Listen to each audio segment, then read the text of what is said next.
Just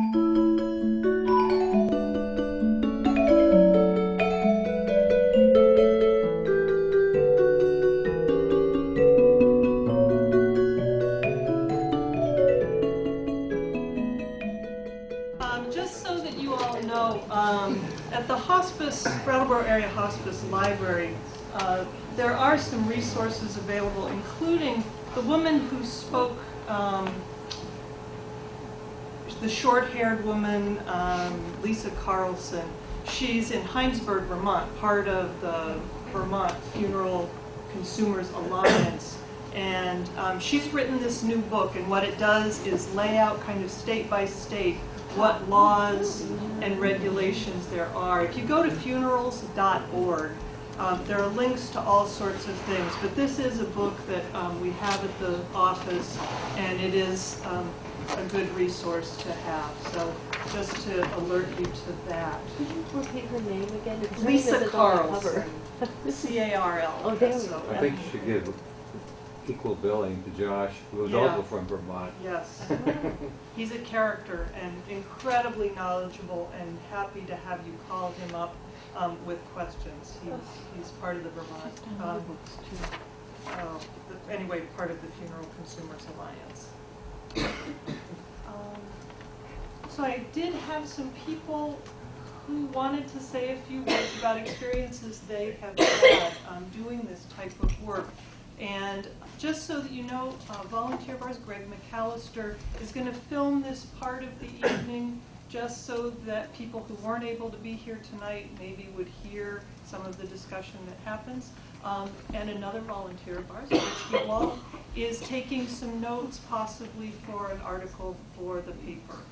So just so that you know that things that are being said are maybe go beyond what in this room. So if you want something not shared, I might encourage you to talk to me later or talk to one of the speakers after. Rich. Tina, I'd just like to add that the newspaper articles, if and when they do appear, are part of an effort by the hospice to just make the programs more well-known in the local community. And if anyone is to be quoted or mentioned in any of the articles, you will receive notice well in advance, and you'll be able to read it. So it's very user-friendly. And I think the first person, Carol Berry, I don't see her here. Carol, am I missing you? I think she didn't make it this evening. And Jake Bell, I've not met except on the phone. Hi, Jake. Would you be willing to just come up? And because of my technical difficulties, we don't have a lot of as much time, but a 5 to 7 minute talk, would that work for you? Sure. Thank you.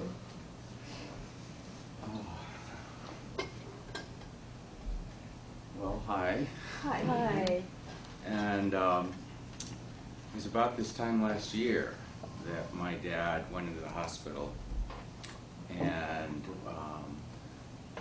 with with his heart kind of failing. And I remember, he had a very kind of a heroic surgery to put on some type of artificial pump. And he came out of the operation in really tough shape. I remember calling the funeral director who had arranged and saying things like, I'd like to maybe have my dad at home. He was living in a retirement home. And I just remember the funeral director just on the phone, like wanting to get off the phone with me. In fact, after about 5 minutes talking to him, he said, really, I have to go. And that was it. And, could you repeat what you just said, because we were getting an announcement at the same time? I'm sorry. I was talking to the funeral director that he had prearranged. My dad wasn't dead yet, but I was trying to see if I could set something up where he could be at home in his apartment or something. And I remember the funeral director kind of abruptly saying, I really have a lot going on right now, I have other things, and maybe we could talk later or something. But in other words, he didn't really engage me in my requests. So I kind of let it go, and for a few weeks, and he stayed in intensive care. He was in a coma. And I read a book by Nancy Poor, who was in the film. And you know, a lot of books, in the books they'll have contacts in like a bibliography. And I remember calling someplace in Colorado, just picked it out, and she said, I know a place, or there's places all around, and she put me in touch with one outside of Lancaster, Pennsylvania, where my dad lived. And she was so helpful. I called her, and she was just so there. And she put me in contact with a Quaker, David Morrison, in Lancaster. And like the, were they the cars out in Montana? It was like that. They never stopped doing this. The Quakers never stopped. And so it's just a continuation. It's not like a new thing for them. And he was like an angel. He was there. He did all the background. He called he went to the hospital and prearranged everything. And my dad died in January. Basically, you know, he was very lucid when he died, and it was just, I heard it in the film. It was really, I remember being a child and being really afraid of death. It was just like the boogeyman. Like, that's the worst thing that could happen. And when I think back on the time after my dad died and what we were able to do, it wasn't scary. It was, in a strange way, it was very beautiful. We ended up, I mean, some of it was quite funny, because my son, we met a midwife, or a death midwife at the hospital, and we went down to the morgue with our blankets, and you know, they had the little buttons on the thing to call the person that works the morgue, and he came to the doors that opened, and he saw us there with a blanket and no gurney or nothing to, and he just looked at us. And he goes, because it was very unusual. This was, and usually it's the professionals come in with the gurney, and we were going to just carry my dad out, up the elevator and out to the security. And I don't think he had seen anything like this. But it was so healing, you know, with my son to do this. And we took my dad about 10 minutes away, because the nursing home wouldn't allow this, you know. So we took him to like a 1700s historic meeting house, you know, with no electricity and a wood stove, and these very beautiful kind of simplistic Amish style benches, and we had my dad in the middle. And I remember I didn't get involved with, you know, washing the body or anything, but I was there, and my son was there, and it was about just as the sun was going down, getting dark. We had candles around, and just remember sitting there, and there were 3 people from the Quakers that had helped, and my son and I, and just sitting there with my dad there in the middle in his beautiful Amish-made casket that we had gone picked up, you know. So it was we just got really involved, and we stayed there. We had a vigil for about 2 days, and I remember just like staying up late at night, having the wood stove going, and my son plays guitar, and he wrote a song about my dad, and we sang that, or he sang that, you know, kind of like one night, and you know, just a lot of stories, just a lot of memories that I don't know wouldn't have existed, you know, if he went to a funeral home and you know, had a, I don't know, where you go in for an hour or 2 or 3, and then, oh, time to go. And I could go on and on with the little pictures that I have in my mind of that time.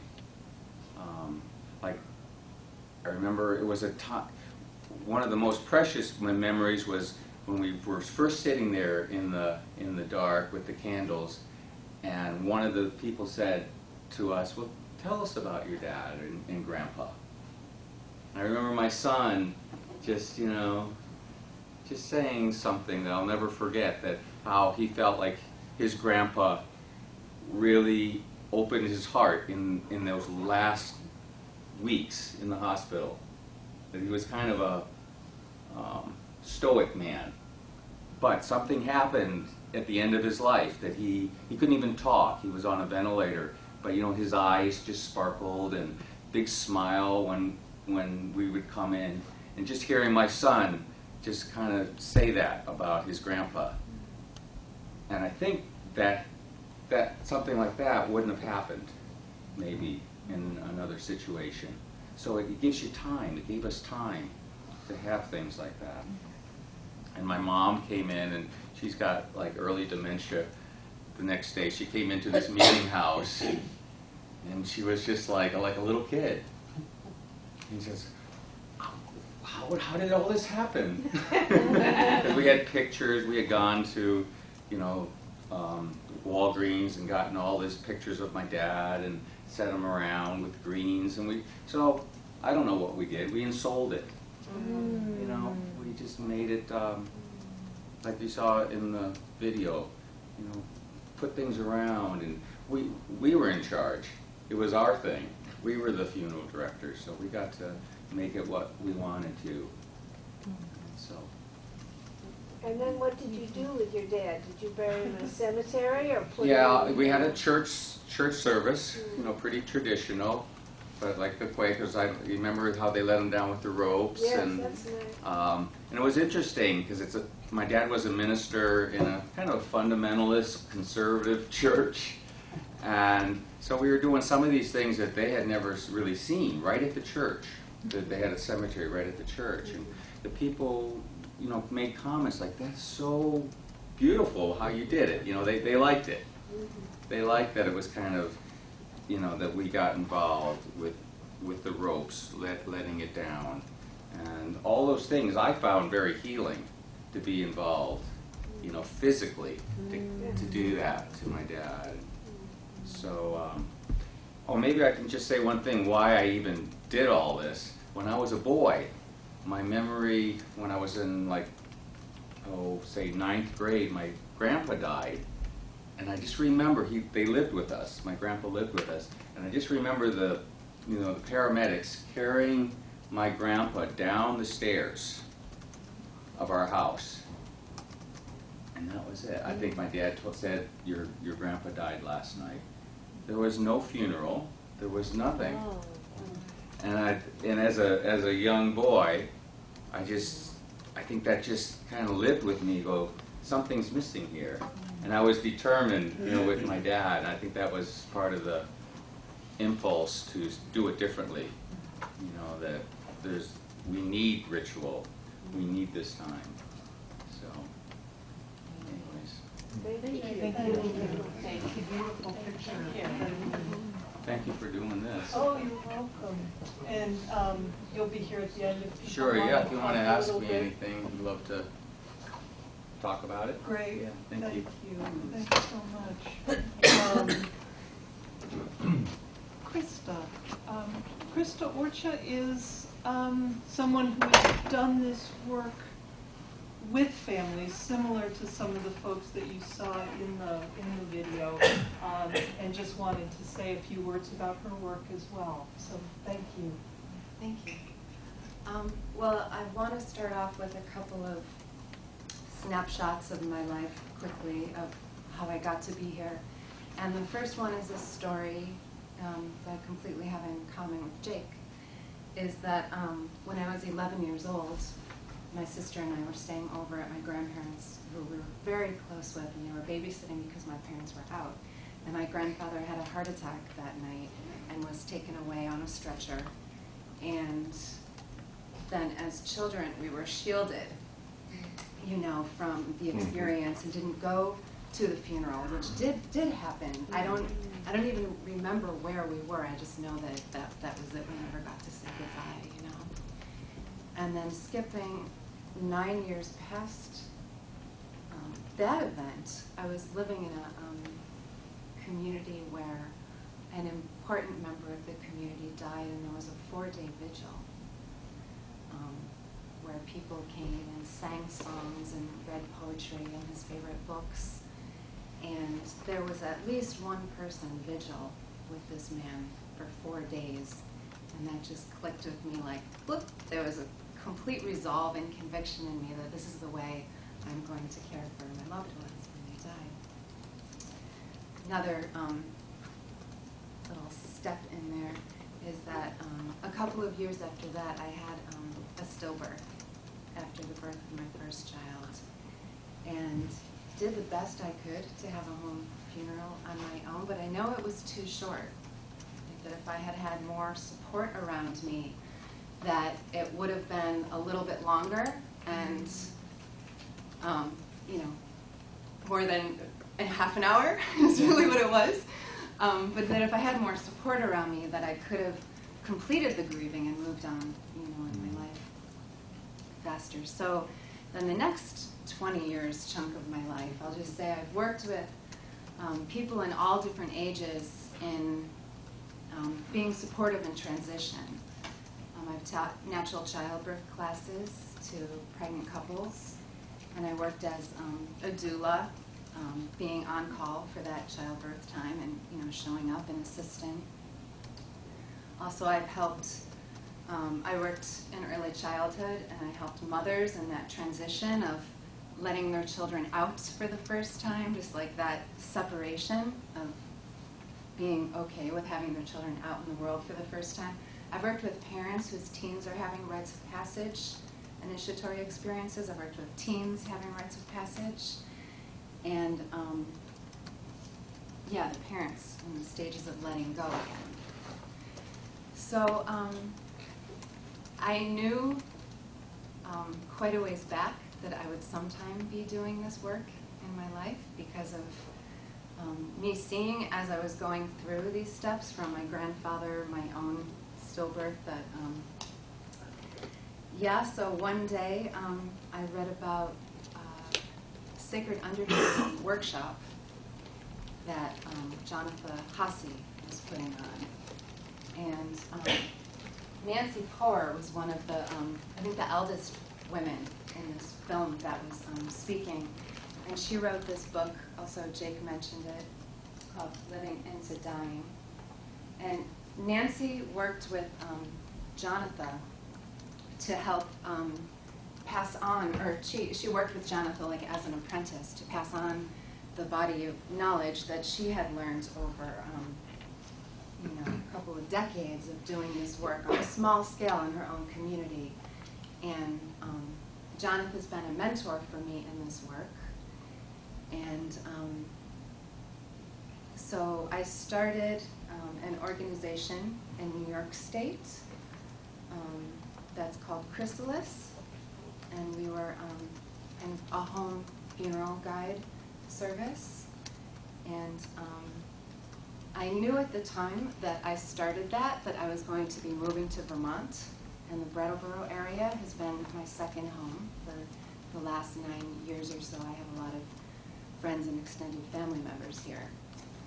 So I helped found this group in New York State before I came here, knowing that I would want to do it when I came here. And we had a couple of clients, excuse me, and you know, went in the same way that I really worked with families in natural childbirth. You know, informed consent. Like, these are the laws, these are the options. You know, just like putting it in front without my personal, you know, opinions getting involved and helping them to design what they wanted to do when their loved ones died. So I am just a Vermont resident now for 2 months. And I thought maybe I would have some kind of card with a beginning of this initiative that I want to bring to the area. One thing I'd like to put out also is that I can't do it alone. What ultimately Chrysalis became there were 3 of us, so that there were always 2 of us who were on call and available in our schedules, the same as a midwife.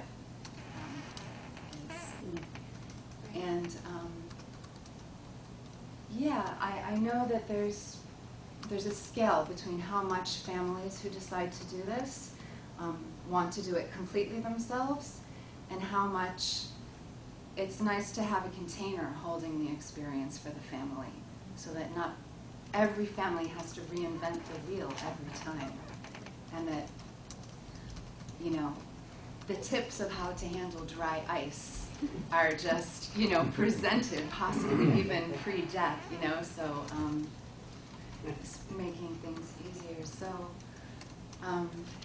just want to thank you for hearing my vision, and basically this kind of sacred undertaking has to do with, in the same way that hospice brings dignity back to the pre-death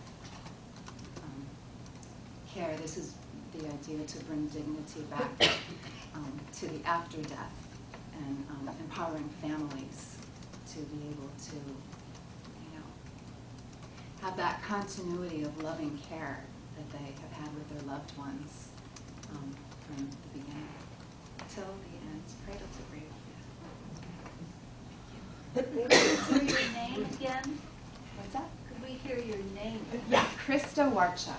How do you spell your last name? It's up here, Oh, good. I can't see it from here, but I'll see it. and I'll be around afterwards, after Mike speaks, and we close in case anybody would like to talk. Thanks.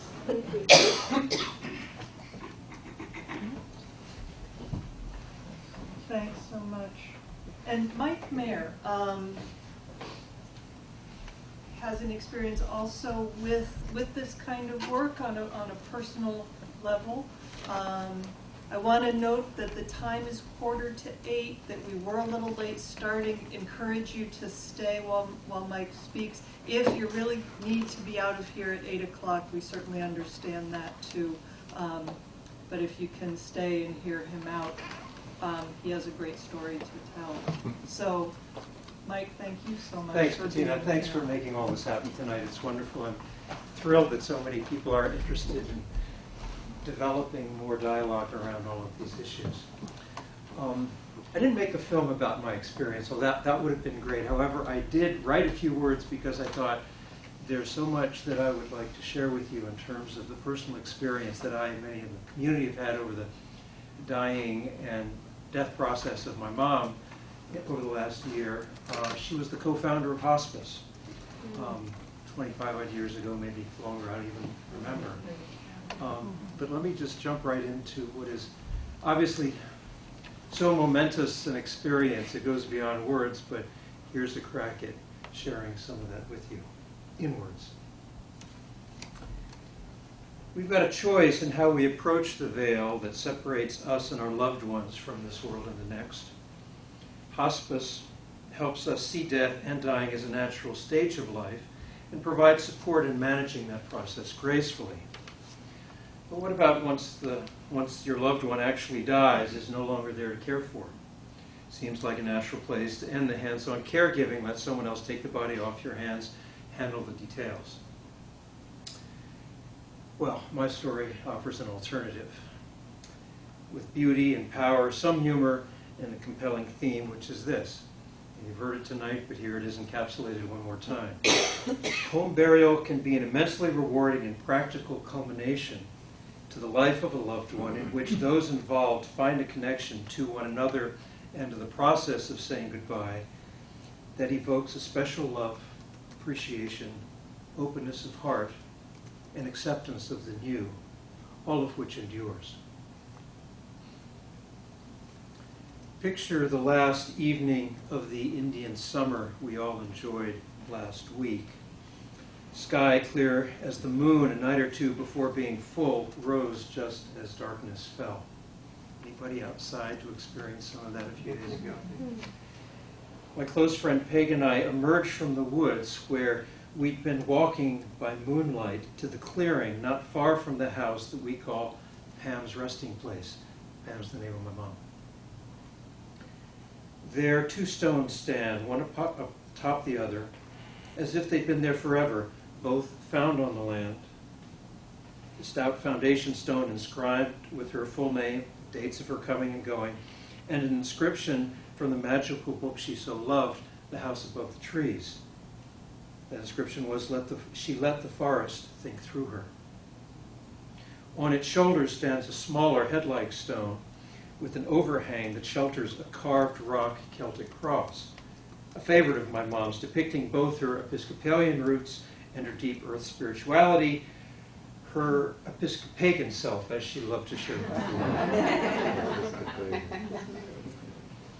It stands like a sentinel to the east, shadowed and luminous in the silver moonlight, filtered through the hemlocks, alive in ways that only the woods can truly know, or that we can understand if we make the subtle shift to also become truly present.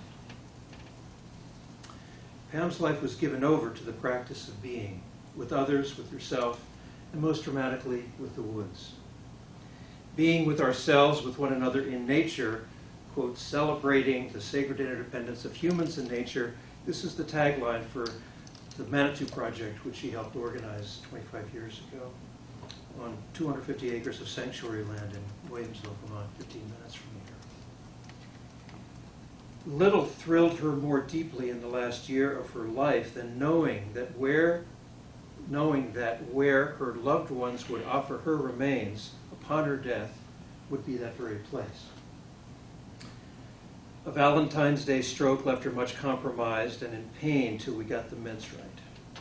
But in her moments of alertness and lucidity, usually in the morning of the next few days we had with her, we'd sit her up, her eyes would sparkle, she'd smile, she'd raise her one good hand to gently touch the weathered wood display board standing beside her with precious photos and pictures pinned all over, and say with deep contentment, "My box, my box."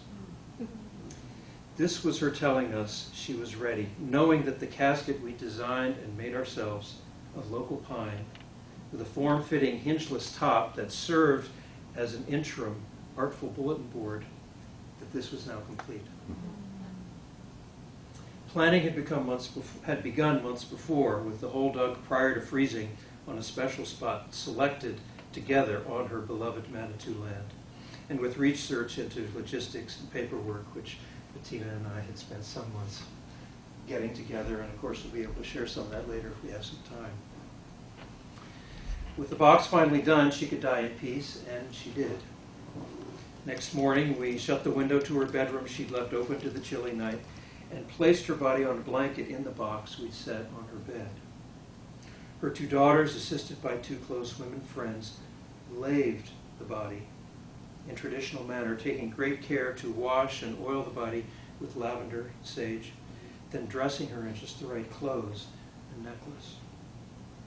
They placed a scruffy old small stuffed animal by her bed that she had loved from childhood. She looked beautiful and very much at peace.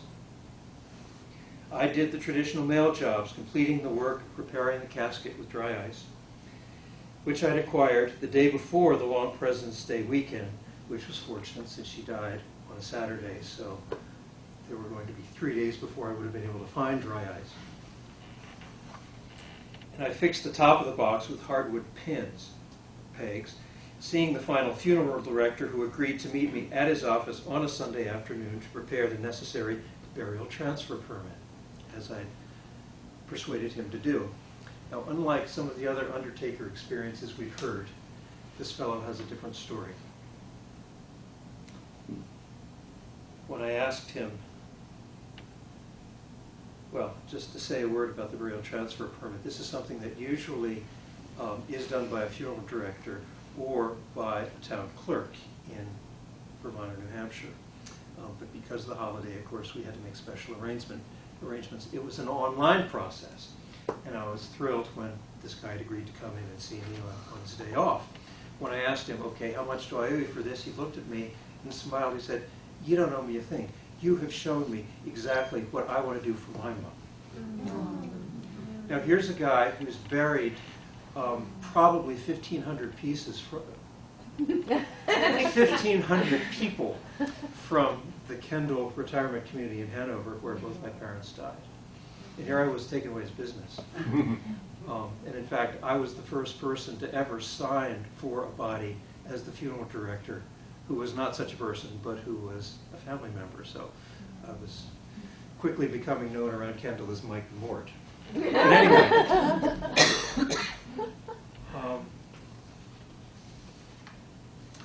transfer Berman in hand, box in the back of my borrowed Volvo wagon hearse, I was good to go across state lines to Vermont. What fun would I have with a state trooper, I mused to myself, if I were stopped on the interstate and asked, well, what's in that box anyway? But first I had to stop at the Hanover CVS for a prescription. What if people knew what they were parking beside, I wondered, in returning to the car? Then the impossible. I turned the ignition key on and nothing, absolutely nothing happened. True. Tried again and with no response. How unthinkable is this? Dead mother, dead battery, same car, same time. This isn't happening to me, right?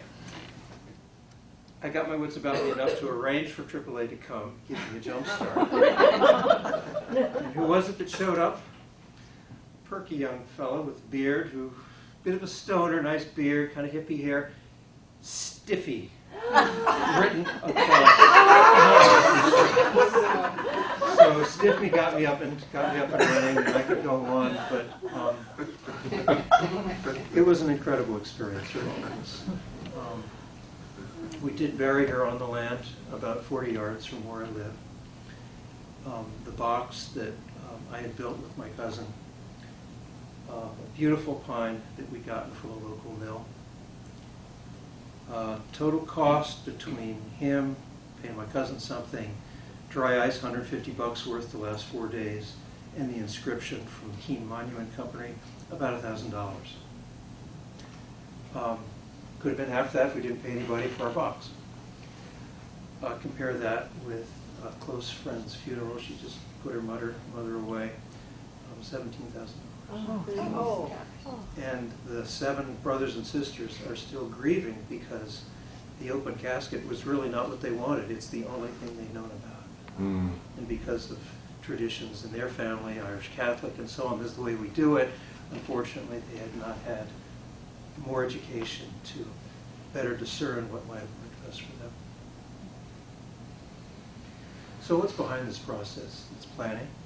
It's recognizing that what you want, what your loved one want, may in fact really be the right thing.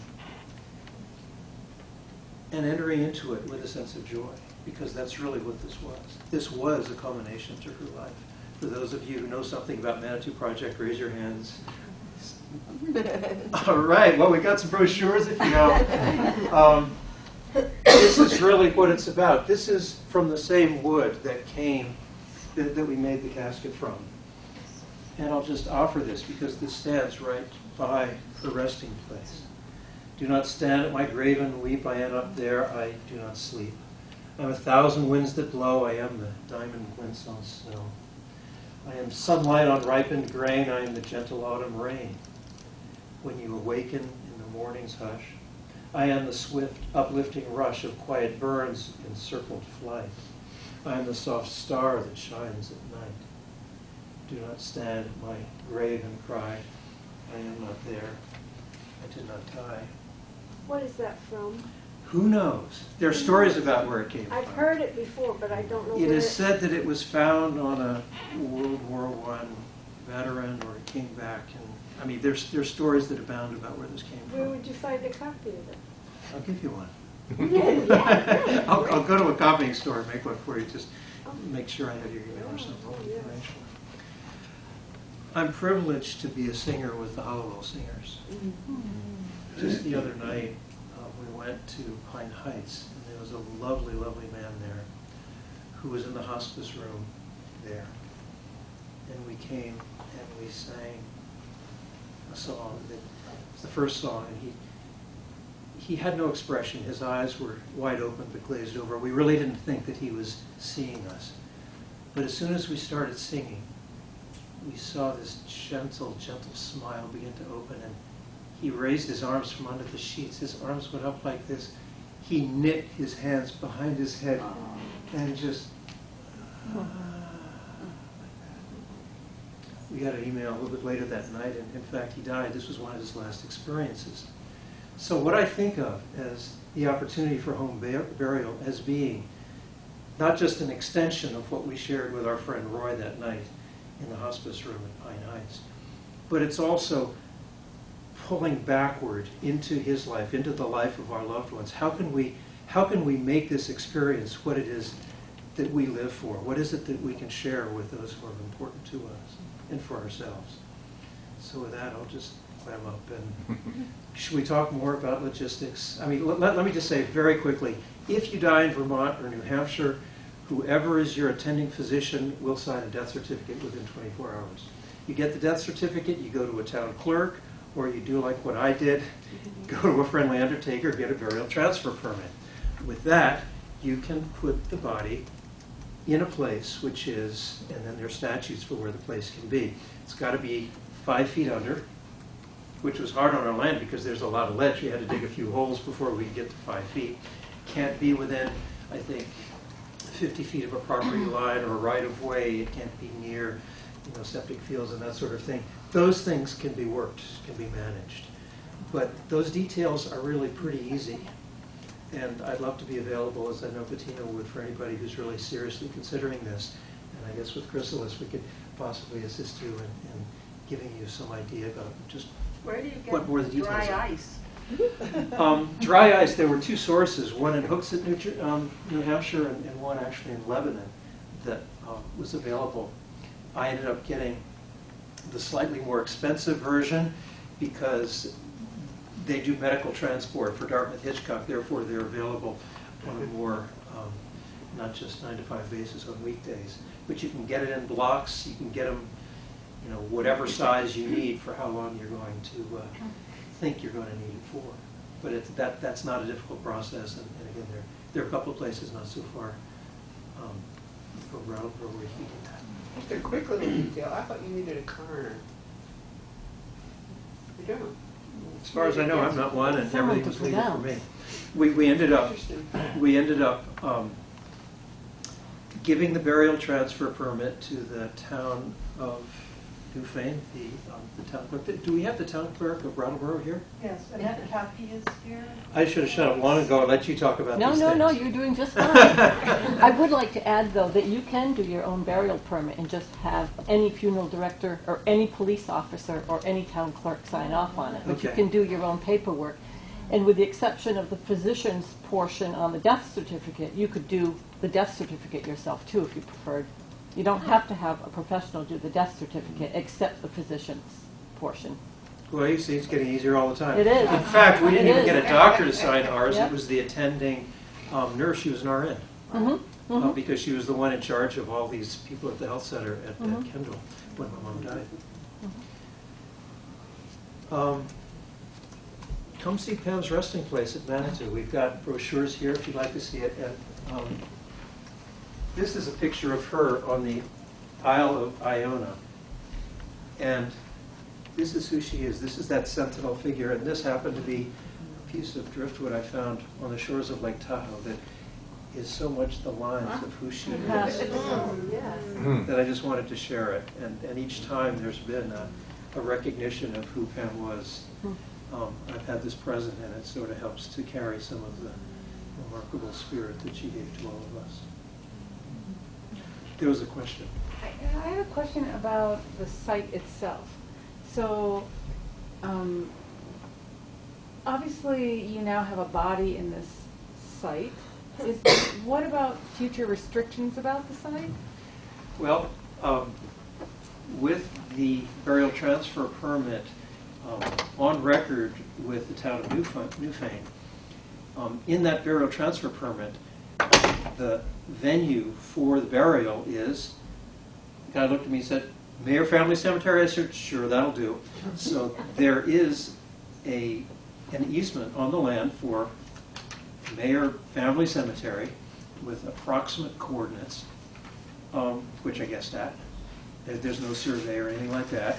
And that carries with the land, so the next person, should anyone else ever own the land, there will be that covenant, which is, well, you're not going to want to build there anyway because it's on ledge, but it is recorded with the town clerk that there is a body there and could be other bodies there, as I suspect there will be over time.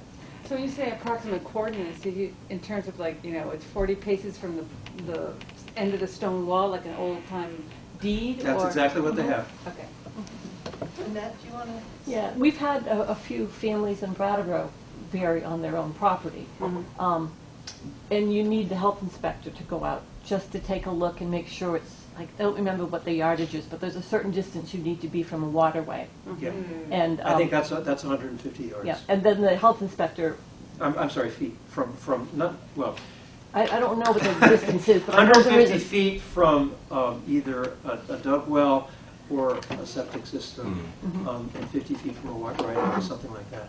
It's pretty bad. yeah. And then the health inspector writes up something and gets recorded in the land record. So any transactions with a piece of property, where if you were to buy or sell a piece of property and someone was doing a title search, that would show up in the title search.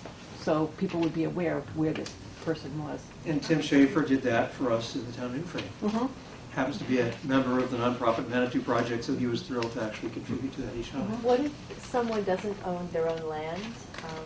Are there any natural burial sites? I think that's something we should research together. It's not something I've had to look into because that wasn't an issue with us. But I think that's something that Krista would like to probably explore with many of us. Mike, Marlene. a film I've seen elsewhere featured green burial.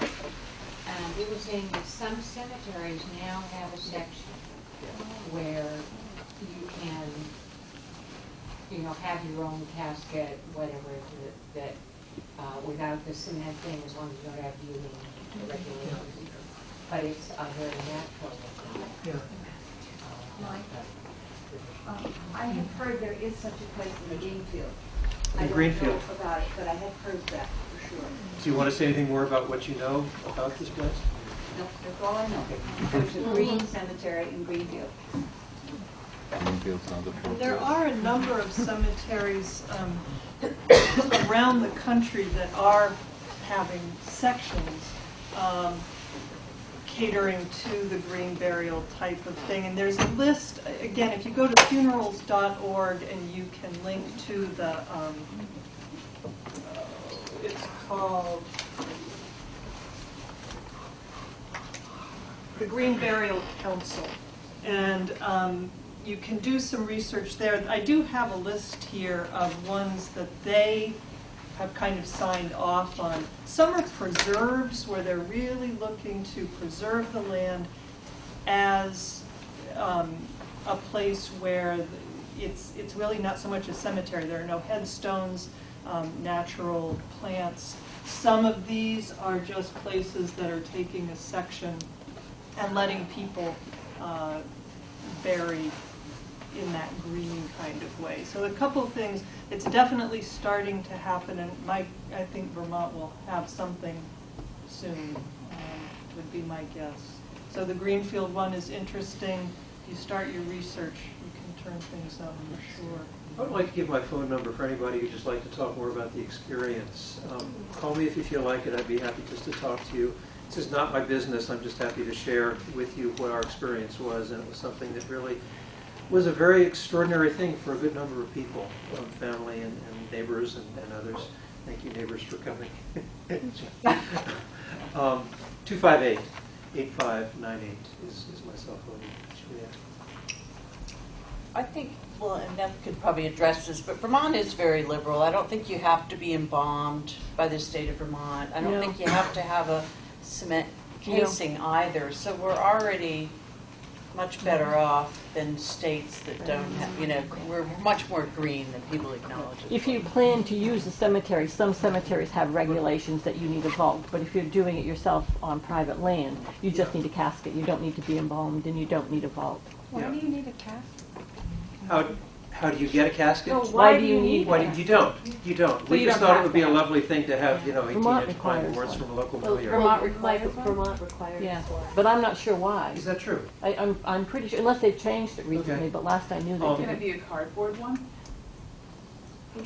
Who's going to stop you? Yeah. That's the way I look at it. But I didn't say that. Yeah, town clerk did not say that. Yeah, the town clerk didn't say that. No. How would we know? Yeah. Well, in New York State, which is not as flexible as Vermont, their cardboard coffins are allowed, which decompose much faster, obviously, than wood. And also shrouds are making a comeback. I just wanted to say there's shrouds. Shrouds. There's a simple piece of cotton or a beautiful piece of silk to wrap and go into the ground. You know, it's interesting you should say that, Krista, because in the film, which was made 2003, it said that Connecticut and New York, Indiana, 2 other states were not allowing home burials, but now you're saying, and you're from New York, you're saying that they are. No, not home burials, not burying in the backyard, but home funerals. What I said was allowed in New York State was the cardboard coffins. Okay, so we, So that would be at a natural, I see, at a natural at place. a natural Okay. site. Yeah. There was recently on BCTV a short film about Vermont burials, and you were supposed to be able to go to your computer and go on to find out some things, but it gave the rules and regulations, etc., and different ideas. Was the first that I had ever been aware of, and that was within the last month. And that resources again? Travel Community Television, I Okay. don't know if Right. it's channel 8 Right. or 10, but it was one of those. You can watch shows on BCTV on demand, so if you missed it, they might still have it. You might be able to go to their website and watch it on your computer. I'm curious if anyone in the room knows how to leave instructions. So, for me, I've known for a year and a half now. This is the only way I have comfort with the idea of dying. I've known that, but I have been mystified as to how to leave instructions for my loved ones. All the nuts and bolts of it, how to go about it, what to do, and is what's involved in preparing that, a plan for people. Anybody want to speak to it? I've got something to say, but maybe you know more. But do you want to speak, and then I'll speak? I was just going to say there are such things as living directives. I don't know if that's the right name for it, but something about directives which specify this is what I want. Yes, I understand that, and but as far as then the practicalities of, so this, I want a home funeral, I want a natural burial, but how do how do I provide them with instructions, connect the dots? I think you might think of working with them so that they know you, and so they would ask questions. Right, I can understand that as far as designing it, but as far as the legalities and the practicalities. But they would help you with, well, at least the practicalities. Yeah. I don't know about the legalities. A very simple response might be an appendix to your will. Yeah. Right. But where do I get the information that takes them through the process for Vermont? Is there that book? The book There's that a- I mentioned. Yeah. For Vermont? FCA.org. Lisa And Clausen's you know, book. I copied, if people are interested, this is the front page of the Vermont chapter that from Lisa's book. And it's a place to get started. And like so many of these things, communication is key. Writing things down that you can hand over, talking to people like Annette, and people who know those things, and putting as much in order as you can seems Sharing the logical. movie. The Secretary of State has a a publication too that has a lot of This info. one? Yes, Yeah. yes. You can get this free from the Secretary, which one is it? Secretary of State, you can download it. Mm-hmm. Called Digging Deep. This is the 2007, as far as I Deb know, it's Markowitz, still yeah. the same, most recent one. I have a piece of advice. I've been a member of a Memorial Society in New Jersey since 1956. I, this June, transferred to the FCA of Vermont.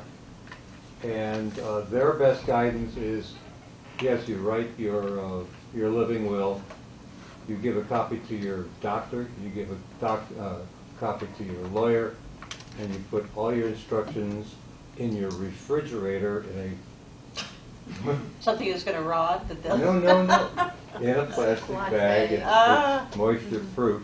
But you tell anybody that you want concerned about your last days, know that it's in the refrigerator, because a safety deposit box you can't get to. Right. I think you're hallucinating. I just met Your refrigerator's not like your refrigerator. furnace. Right, Right. exactly. Refrigerator will Fire burn. proof, yeah. That's wonderful advice.